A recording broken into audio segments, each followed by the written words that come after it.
Та зима была особенно холодной.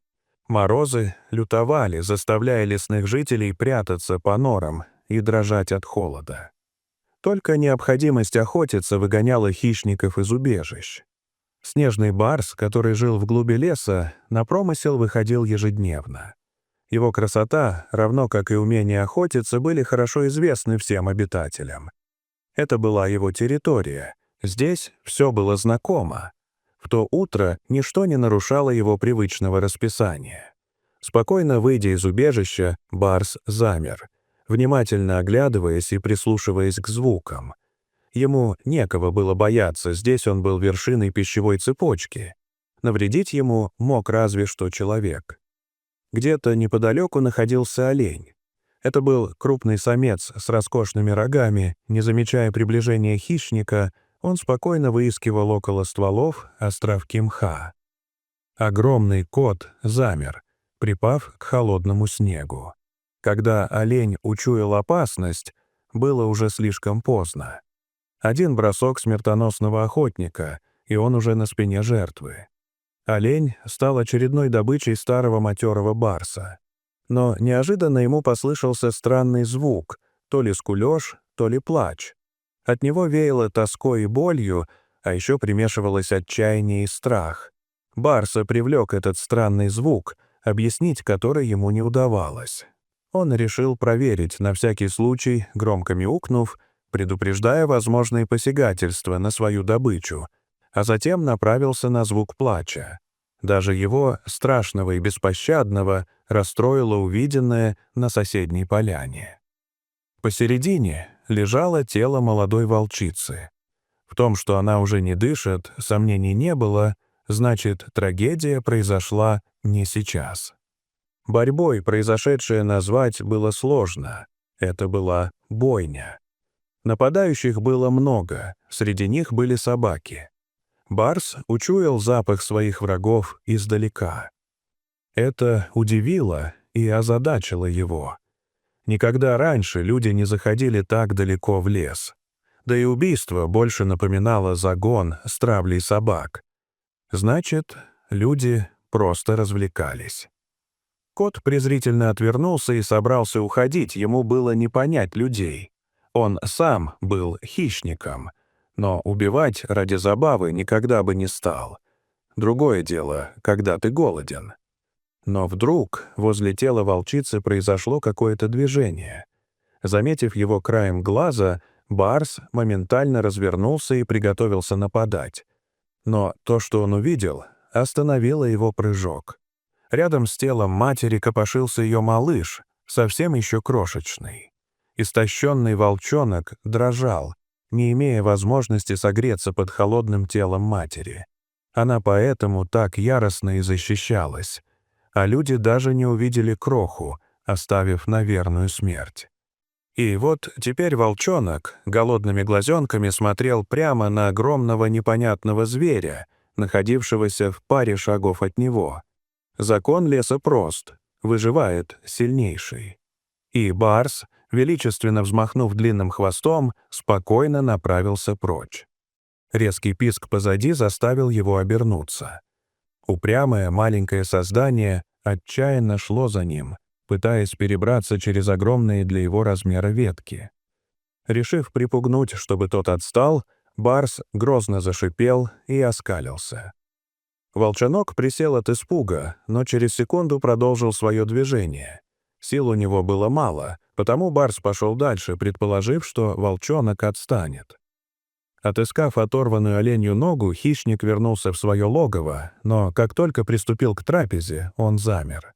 У входа дрожал тот самый волчонок, неизвестно как добравшийся за ним следом. Заходить он не спешил, просто тихонечко поскуливал, глядя на белого монстра. У своего логова барс не охотился, да и угрозы от крохи можно было не ждать. Ухватив его за загривок, барс втащил непрошеного гостя и опустил его перед мясом. Волчонок был слишком мал, чтобы отрывать от такого большого куска, пришлось откусывать ему небольшие кусочки мякоти. С легкостью насытившись, детеныш свалился прямо на месте. Но он никак не мог согреться, шерсть замерзла и торчала, как иголки. Не понимая, зачем ему такое наказание, барс подгреб под себя дрожащий комок и принялся вылизывать найденыша. Во сне, ворочаясь и толкаясь, барс слышал стук его сердца и приятное тепло, и сам не заметил, как уснул крепко и надолго. Остатка мяса хватало еще на пару дней, и утром кот на охоту не пошел. Нет потребности в еде, а значит, нет необходимости убивать.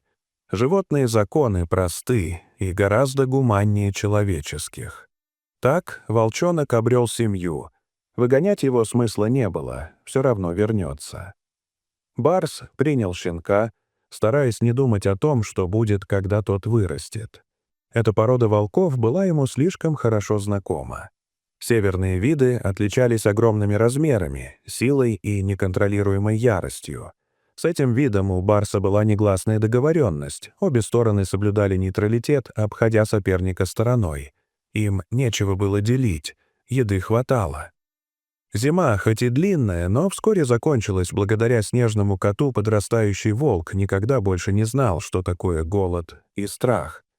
Им было уютно и комфортно рядом. Повинуясь неведомому чувству, кот учил приемыша своим повадкам в охоте, хотя инстинкты волка позволяли ему и без этого становиться все проворнее и удачливее каждую тренировку. Теперь эта пара часто появлялась в лесу вместе, охотясь или прогуливаясь. Барс позволял приемному сыну играть со своим хвостом и уже не сердился, когда тот пытался его укусить. Щенок давно стал матерым волком, но признавал главенство барса и слушал его. Он часто уходил по своим делам, но всегда возвращался. В его понятии барс был его стаей, а стаю не бросают. Кот старел, охотиться становилось сложнее, и в один из дней, когда первый снег укрыл покрывалом лес, ему пришлось уйти дальше обычного. Тогда он и услышал звуки людей, которые выслеживали и загоняли его. Охотничьи псы взяли след, и огромному коту пришлось спасаться бегством. А позади раздавались звуки выстрелов.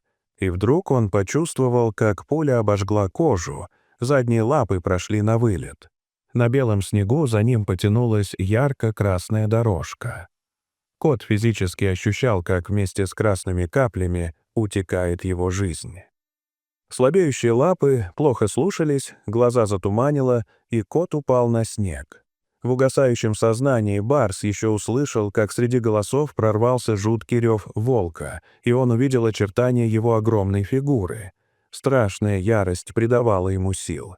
Охотничьи собаки, пытавшиеся приблизиться к барсу, разлетались от ударов мощных лап, зубы рвали плоть, а скал наводил ужас. Охотники не стреляли, боясь попасть в своих же животных. Шкура барса людей больше не интересовала, потому что она была в крови и в отверстиях от пуль. Охотники отозвали выживших собак и ушли прочь. Возле кота остался лишь огромный волк. Осторожно, как когда-то его за загривок, потянул он барса в логово. Волк старался идти медленно и аккуратно, но все равно замерзшие ветки царапали кожу его кота, оставляя полосы по дороге. Барс окончательно потерял сознание, а когда очнулся, понял, что прошло много времени. Последнее, что он помнил — адский холод, сковывающий все тело. Теперь же ему было тепло. Открыв глаза, барс увидел своего волчонка, плотно прижавшегося к нему.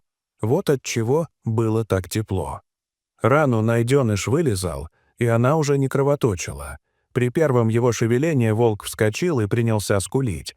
Он все еще считал барса старшим по званию и радовался его возвращению. В углу логова было заготовлено свежее мясо. Его приемный сын отплатил той же монетой. К тому же в стае больных не бросают. Барс больше не мог охотиться, задняя лапа сильно пострадала от выстрела. При ходьбе он сильно хромал, но никогда не оставался голоден.